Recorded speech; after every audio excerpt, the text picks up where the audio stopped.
Целта е да реставрираме, да върнем тази стенопис в нейния живот, който е,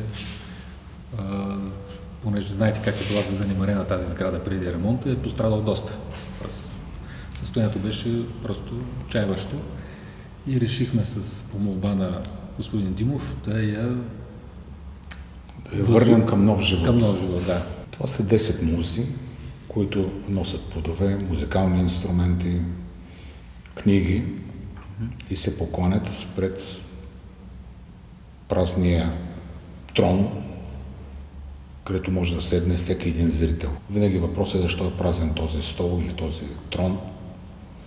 Това е идеята. Това са нереални, почерпани от човешката история фигури. Идеята е в този празен стол. Той е център на композицията. Там ще седне образования, интелигентния зрител, който потребява изкуство. Това беше и първоначалната идея, когато започнахме с бащата на Стефан Чурчулиев, Петко Чурчулиев, 1983 година. Това не е реставрация, това е продължаване духа на тази идея.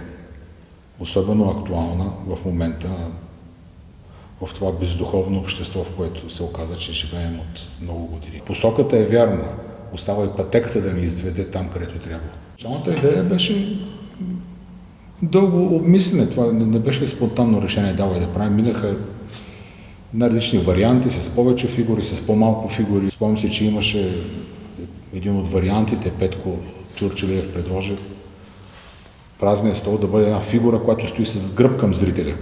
Влизаш в фоето и виждаш с гръб.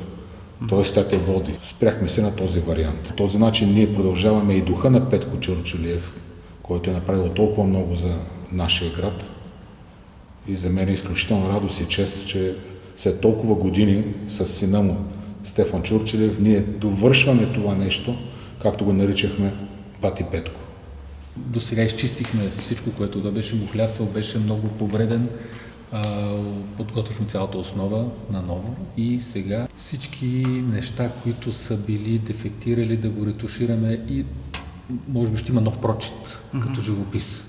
Сега тук водещ е Владо Пенев, защото все пак той е автор на проекта и се опитваме да го върнем, хем да го направим същия, но да бъде надграден. Може би да има ново излъчване, без ние да правим някаква драстична промяна, той да въздейства по нов начин.